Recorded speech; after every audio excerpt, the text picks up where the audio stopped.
Hi everyone, it's Andy from Hobby Headquarters, and today we're going to be building the Bandai 1/48 scale Snowspeeder. And I know I've done quite a few Star Wars models in the last couple of weeks, but this will be the last one for a while. I'll be back doing armor in a couple of days.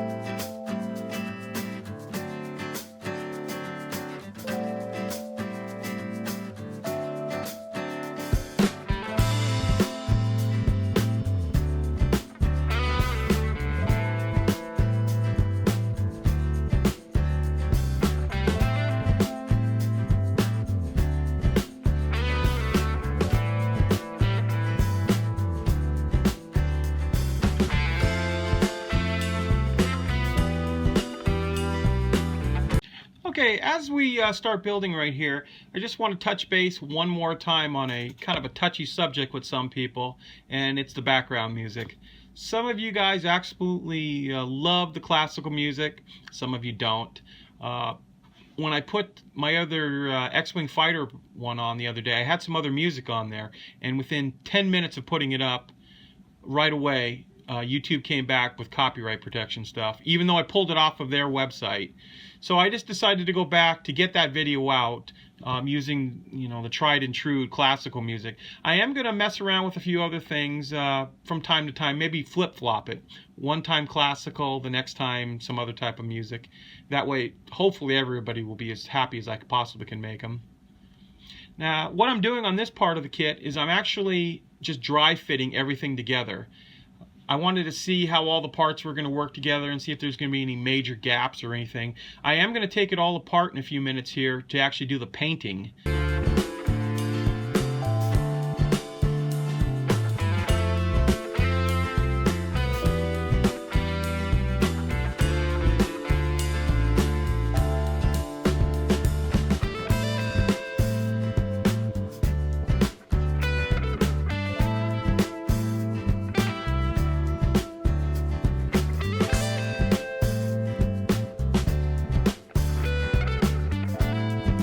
The model with a mixture of 10 parts white to 1 part German gray. When you mix those colors together, you get a paint that looks identical to the plastic that the kit is molded in. I thought this way I can make it look like a painted surface without having that fake shiny look that just bare plastic has.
I'm not much of a figure painter, but these figures actually are not that bad looking.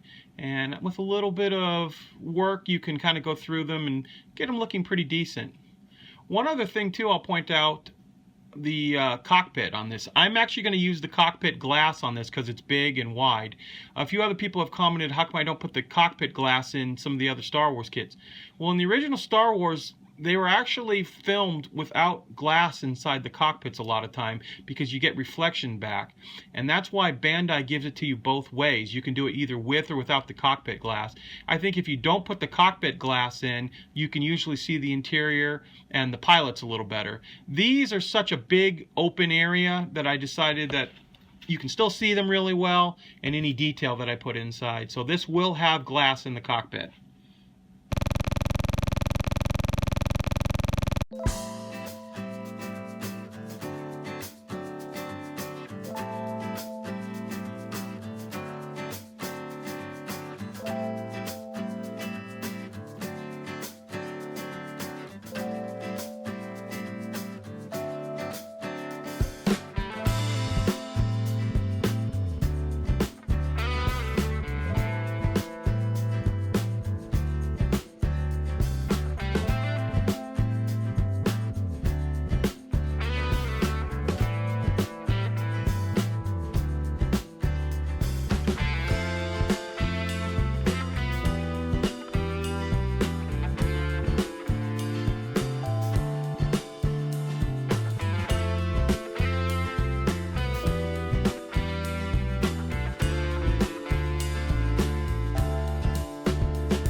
This kit comes with a decent amount of decals. It also comes with stickers too, but stickers usually don't ever show up as well on the plastic because any bumps or anything like that will leave air bubbles.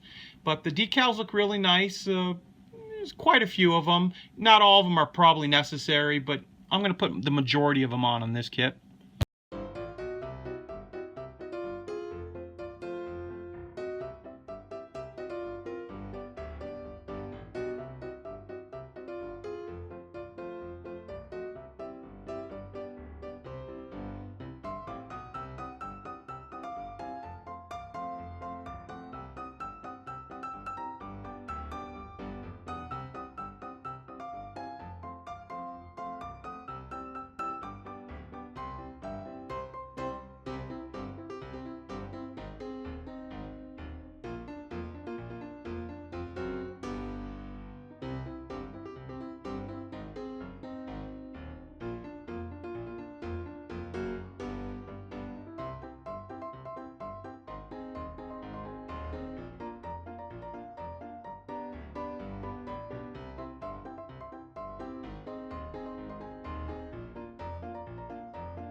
Okay, now I've taken a pencil, just a regular number 2 lead pencil, and I've sharpened it super sharp, and I went and outlined all the panel lines on the kit. And after I've done that, we're going to use a little bit of Vallejo wash, and we're going to put a little wash into some of the nooks and crannies on this, kind of darken up some of the areas.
Okay, at this point right here, I have all the decals on, and as you can see, I've outlined the panel lines, like I said, with the pencil.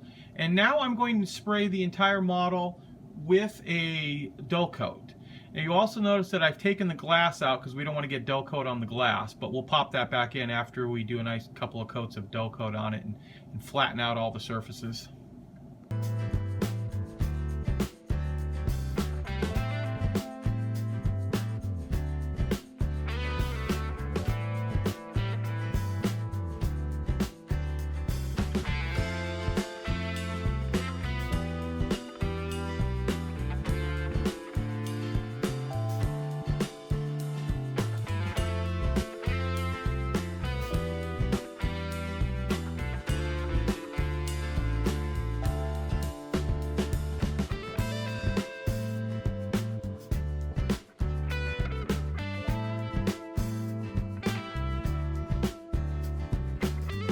Okay, we've let the flat coat dry. I actually put 2 coats of it on, just real light coats to get it going on there.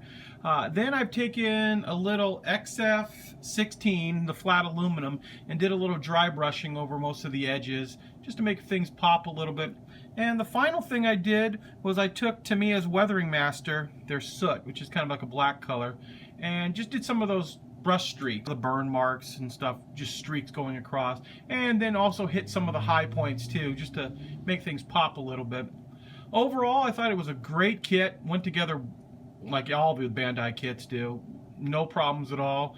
It's probably a 2-day build total, with the painting and weathering, you know, letting stuff dry, but just a great kit. And if you're a Star Wars fan, I would highly recommend this. Thanks for watching, and like I said, this will be the last Star Wars one for a while, and we'll be moving back on to armor, and you should be seeing a new video of that in a few days. Thanks for watching.